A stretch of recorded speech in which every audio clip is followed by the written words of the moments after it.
बिहार के गया के पास एक छोटा सा गांव था। उस गांव में कदम रखते ही सबको जो नाम याद आता था वो था मक्खन लाल। गांव के लोग उसे प्यार से, थोड़े गुस्से से कटौती करोड़ी इमल कहकर बुलाते थे, क्योंकि वो जब चलता था तो पैसों की थैली झुनझुन की तरह हिलती रहती थी।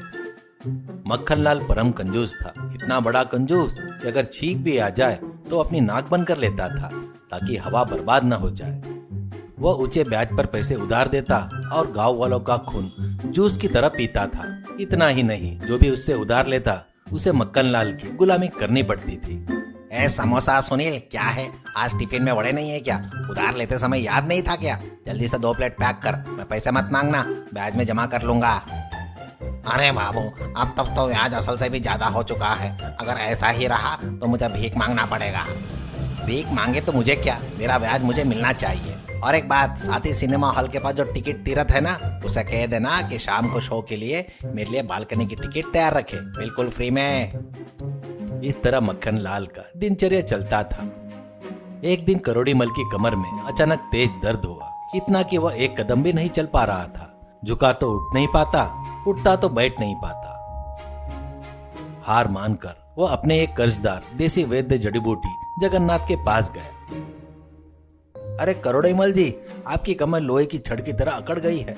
हमेशा पैसों की थैली लेकर झुक झुक कर चलने की वजह से यह मुसीबत आई है। ये लीजिए काढ़ा, इसे लगाने से थोड़ा आराम मिलेगा। लेकिन एक बात याद रखना, अगले कुछ महीनों तक आपकी कमर को फूलों के गमलों की तरह संभाल कर रखना होगा, वरना ऑपरेशन करना पड़ेगा। उसमें लाखों रुपए का खर्चा होगा। इससे अच्छा है कि आप एक पुरानी कार खरीद ले, बाइक पर झटके लगेंगे तो कमर टूट जाएगी। लाखों क्या, ऑपरेशन क्या? जगन्नाथ, तुम तो दिल की धड़कनें बढ़ा रहे हो। कार खरीदने को कहते हो क्या? पेट्रोल की कीमत देखकर मेरे शरीर जलने लगता है। मैं कार कभी नहीं खरीदूंगा। वैद्य के पास से बाहर निकलकर कमर पकड़कर लंगड़ाते हुए जाते समय मक्खन लाल की नजर सड़क के किनारे एक कूड़े के ढेर पर पड़ी। वहां पर एक पुरानी नरम कार की सीट पड़ी थी। उसे देखते ही मक्खन लाल के दिमाग की बत्ती जल गई। अरे वाह, क्या बात है! अगर ये सीट मिल जाए तो अब मुझे कमर दर्द कभी नहीं होगा। इसे लेकर बेरिंग बिट्टू के पास जाता हूँ, वो इसे सेट कर देगा। तुरंत उसने वह पुरानी सीट उठाई और अपने कर्जदार मैकेनिक बिट्टू की दुकान पर पहुंच गया। बिट्टू, ये सीट देख, इसके पीछे कुछ हुक और बेल्ट लगा दे। इसे ऐसे किसी भी बाइक के पीछे बांध सके। जब मैं किसी से लिफ्ट लेकर बाइक पर बैठूं तो इस सोफा सीट पर आराम से बैठ सकूं। मेरे कमर की भी सुरक्षा और मेरी जेब की भी सुरक्षा। अरे बाबूजी, आपकी बुद्धिमानी देखकर तो मेरा मन करता है कि मैं अपने स्पैनर से अपना ही सिर फोड़ लूं। ठीक है, कर्जा तो चुकाना है ना, बना देता हूँ। 2 दिन में वह अनोखी सीट तैयार हो गई। तब से करोड़ीमल शान से उस सीट को बगल में दबाकर सड़क पर खड़ा हो जाता था। वहां से जो भी बाइक गुजरती वह हाथ देकर उसे रोकता।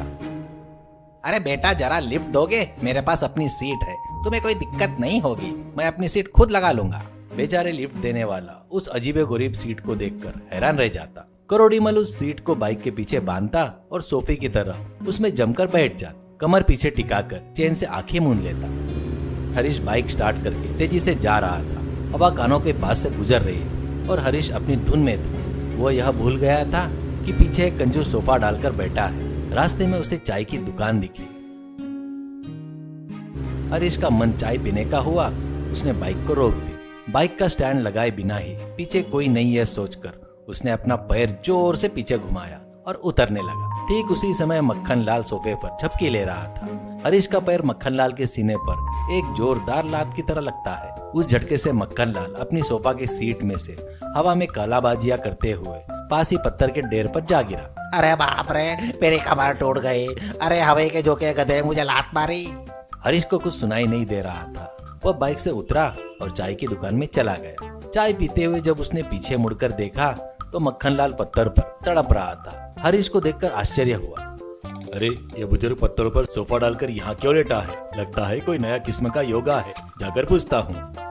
हरीश पत्थर के ढेर पर तड़प रहे करोड़ीमल के पास गया। वह कमर पकड़कर रो रहा था। मक्खन लाल, अरे वो बड़े गधे, मुझे लात मार कर पत्थर पर गिरा दिया। मेरी कमर के टुकड़े टुकड़े हो गए रे। अब ऑपरेशन के लाखों खर्चे होंगे, अब मैं क्या करूं? हरीश को मक्खन लाल की पीड़ा तो दिखाई दे रही थी। पर उसकी बातें समझ में नहीं आ रही थी। मक्खनलाल को कमर पकड़े देखकर हरीश बोला, हाँ बड़े बुजुर्ग, इस सोफा को यहाँ पत्थर पर डालोगे तो कमर में दर्द तो होगा ही ना, इसे घर में डालिए, ठीक है, मैं चलता हूँ। यह कहकर हरीश बाइक लेकर चला गया। मक्खनलाल वहाँ पत्थर पर बड़ा छटपटा रहा था। आखिरकार गांव वाले आए, उसे फिर से जड़ी बूटी जगन्नाथ के पास ले गए।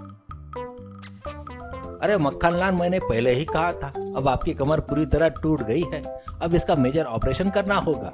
शहर जाकर बड़े डॉक्टर से मिलिए, कम से कम 3 लाख रुपए का खर्चा होगा।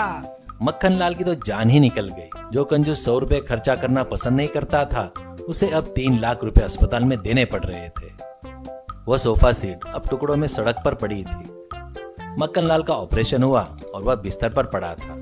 उसकी आंखों में आंसू, उसकी सारी जमा पूंजी अस्पताल के बिलों में चली गई। उधार लेने वाले सब हालचाल पूछने आ रहे थे, पर कोई 1 रुपया भी नहीं दे रहा था। छी, मेरे कंजूस को आग लगे। अगर 1000 रुपए देकर कोई पुरानी कार किराए पर ले लेता तो अच्छा होता। मुफ्त की लिफ्ट और सोफे के चाहत में मैंने अपनी सारी संपत्ति डॉक्टरों के नाम कर दी। तभी तीरथ आया। क्या करोड़ी मल जी, कमर सेट हो गई क्या? कल मेरे हॉल में फिल्म लगी है, आपकी बालकनी की सीट फ्री में बुक कर दूं क्या? अरे नहीं रे बाबा, मेरे लिए कुछ भी फ्री नहीं आता। वो कोने में पड़ा पैसे का थैला है ना, उसमें पैसे निकाल और टिकट काट। मुझे समझ में आ गया कि जीवन में मुफ्त में मिलने वाली कोई भी चीज सुखी नहीं देती। तो बाबू, क्या कल से टिफिन के पैसे देंगे? सुनील ने पूछा। सुनील, दूंगा यार, सबको दूंगा। उधार पर ब्याज भी कम कर दूंगा। इस ऑपरेशन ने सिर्फ मेरी कमर ही नहीं तोड़ी, मेरी बुद्धि भी ठीक कर दी। मक्खनलाल अब पुराना कंजूस करोड़ीमल नहीं रहा। वो सबके साथ मिलजुल कर रहने लगा और ईमानदारी से पैसे लेने लगा। उसने एक टूटी हुई सोफा सीट को अपने घर के सामने एक याद के तौर पर रख दिया। उसे जब भी देखता, उसे हरीश की लात याद आ जाती थी। सीख, कंजूसी हमेशा भारी नुकसान पहुंचाती है। जहां जरूरत हो वहां खर्चा न करने पर अनचाही जगह पर उससे कहीं ज्यादा खर्चा करना पड़ता है। साथ ही मुफ्त में लालच में मिलने वाले लाभ से कहीं ज्यादा नुकसान होता है।